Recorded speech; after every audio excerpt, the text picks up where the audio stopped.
3 ends, 1, 2 and 3 are pulling. ये visible है ना यहाँ तक? A crane with forces of magnitudes 10 Newton, 4 Newton and F Newton. Magnitudes of forces are Q as on Q.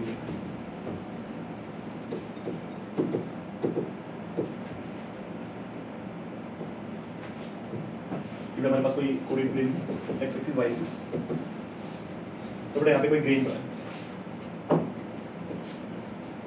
ठीक है, उसके ऊपर बेटा चीटियाँ फोर्स लगानी कैसे देखो,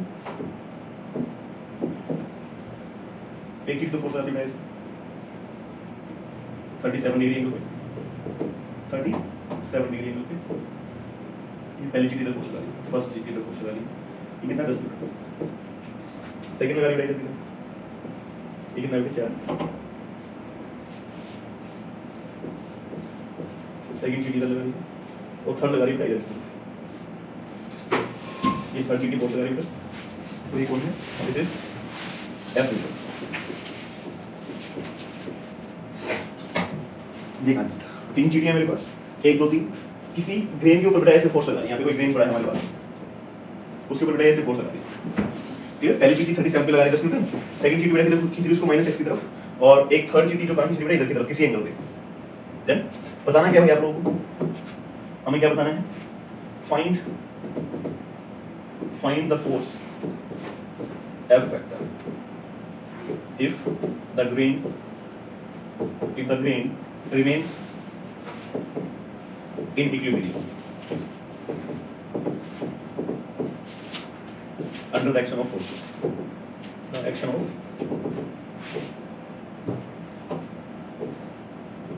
all above forces।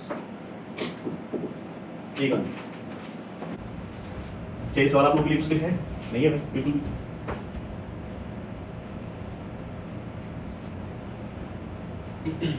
क्या ये सवाल सिर्फ रेक्टेंगल मोमेंट का ही है? जबकि बेटा फोर्सेस किसी एंगल पे लगती क्या कर देंगे, उनको रिजोल्व कर देंगे, क्लियर है बच्चों? बस अब क्या करना है तुम लोग को, बस फोर्स बताना है, और टोटल फोर्स क्या बेटा उसके ऊपर 0 है कि डन। अगर तुम कहते हो तो मैं आप लोग ऑप्शन दे देता हूँ, ठीक है, ऑप्शन ले लो आप लोग। ऑप्शन ए है बेटा F factor equals to 6i cap plus 8 cap j cap। Option D बेटा F factor equals to -6i cap plus 8j cap। C option है F factor equal to -2i cap plus 3j cap। Option D बेटा -6i cap -8j cap। एक option रहेगा सारे सही -4i cap -4i cap okay -6j cap।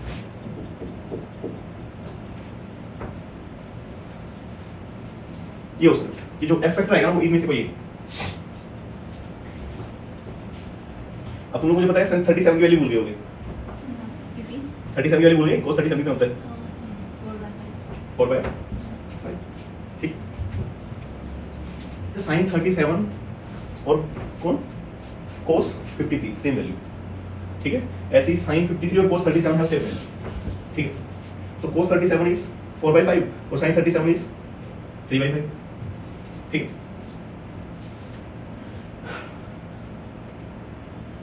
Okay, तो problem देखिए बेटा क्या है, मिलिए करते हैं, ठीक है। कंफ्यूजन जो बेटा उसको दूर करते हैं, कंफ्यूजन नहीं रखनी है आप लोगों को।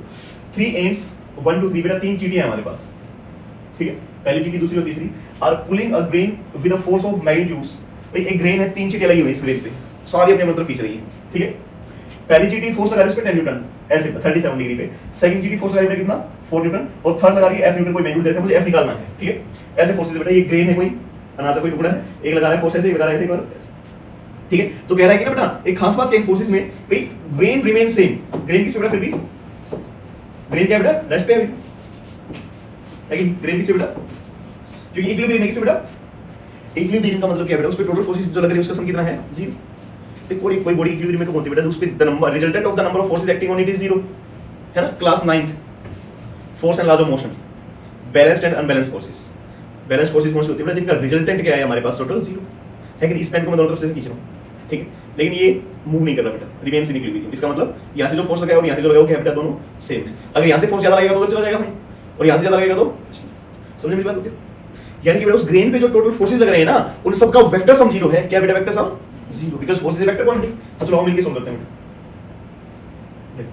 करना कुछ भी नहीं भाई तुम लोगों को, बस बेसिक जो हमारा रेक्टेंगुलर कंपोनेंट बेटा वो लगाना है, ठीक है। देखो क्या करते हैं, रिजॉल्व करेंगे क्या सबसे पहले फोर्सेस को। जब भी तुम्हें फोर्सेस देखे भाई टूट पड़ो उन पे, क्या करो, रिजॉल्व कर लो जो किसी एंगल पे हो, एक्स एक्सिस वाई एक्सिस से। अच्छा ये किस पे दिख रही है तुमको, एक्सिस पे दिख रही है, तो इस फोर्स का एक कंपोनेंट को इधर बेटा कौन, दिस इज tan cos 37, और एक कंपोनेंट इधर बेटा इसका ऊपर की तरफ कौन बच्चों, tan sin। क्या इतनी बात तुम लोगों को समझ आती है भाई। 4 न्यूटन तो एक्स के लॉन्ग, इसको रिजॉल्व करने की जरूरत है, कोई जरूरत है नहीं, ठीक है। F न्यूटन बेटा तो निकालनी है मुझे, एंगल मुझे पता नहीं, इसको नहीं करते रिजॉल्व, ठीक है। यानी कि भाई इसको मान लेता हूं, कौन है बेटा, F फोर्स, कौन है बेटा, फोर्स है, F है। यानी कि इक्विलिब्रियम में होगा तो इन सभी फोर्सेस का रिजल्टेंट क्या आएगा बेटे, 0 आएगा। क्या आएगा बेटे, इस न्यूटन जो यहां पे फोर्स का इसको बोलता हूं मैं, कौन F1 है। तो बेटा क्या है हमारे पास, F1 plus F2 plus F3 equal to क्या दे रखा है इसने, 0। क्या दे रखा है बेटे, इतनी बात तो समझ आती है तुम लोगों को। एक पहली चीज ने फोर्स लगाया मान लो F1, दूसरी लगाया कौन F2, और तीसरी कौन लगाया F3, ठीक है। अब ये जो टोटल फोर्स है बेटे ये F3 है, ये कौन है बेटे, मान लो F1 and this is your F2 force. F1 force का वैल्यू कितना आएगा बेटे, अगर मुझे किसी के कंपोनेंट पता हो तो मैं आई कैप जे कैप लगा के क्या लगा लेता हूं, वेक्टर को निकाल लूंगा बेटे। तो क्या है मेरे पास, tan cos 37, tan cos 37 क्या है बेटा, आई कैप प्लस कौन भाई, y में कौन बेटे, tan sin 37 जे कैप, डन। तो बेटा F1 कितना आएगा बोलो, this is tan cos 37 is 4/5 plus sorry I cap लगाएंगे प्लस 10 और sin 37 is 3/5, this is J cap. 2 पे करके बेटा 2 पे करके कितना आ गया, F1 कितना आ गया मेरे पास, कितना आ गया, तो क्या कर दिया मैंने, ये निकालना नहीं करेगा 8 आई कैप प्लस 3 वैल्यू पुट कर देते हैं बेटे, ओ सॉरी 6 2 3 6, ठीक है बेटे। तो कितना आएगा देखो, F1 का वैल्यू कितना है हमारे पास, 8 आई कैप प्लस 6 आई कैप प्लस 2 का वैल्यू कितना है F2 का, इधर की तरफ आएगा बेटे।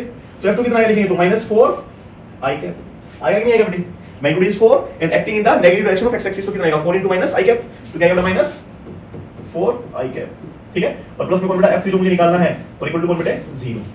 सोल्व कर लेते हैं बेटे, आई वाले से आई वाला जुड़ता है बेटा, कितना आएगा 8 - 4 कितना आएगा 4 I cap plus 6 J cap plus F3 equal to, तो F3 कितना आएगा मेरे पास, दिख रहा है क्या F3 कितना आएगा भाई, दोनों को जाके हो जाएंगे बेटा नेगेटिव, तो F3 कितना आएगा बेटे, this is -4 I cap plus 6 J cap. समझे कि नहीं समझे भाई। तो वैल्यू कौन सा आया हमारा, डी ऑप्शन, ठीक है बेटे। सवाल अच्छा था, सोचना ही नहीं भाई, ऐसा सवाल जब भी आएगा बेटे सबसे पहला काम क्या होगा हमारा, रिजोल्व करना। क्या होगा बेटे, split the vector into rectangular components, ठीक है, and right it's value. Split करेंगे इस वैल्यू लिखेंगे बेटे। इक्विलिब्रियम बोला है तो सभी का सम 100% 0 आएगा बेटा, 200% 0 आएगा, सम इक्वल टू 0 पुट कर देंगे, सॉल्व करेंगे। क्लियर, नोट करना है, ठीक नहीं कर, चलो हो जाएगा बेटा ऐसे। तो बेटा ऐसे सवाल भी आप लोगों को मिलेंगे तो आपको कर लेंगे, कोई दिक्कत नहीं आएगी।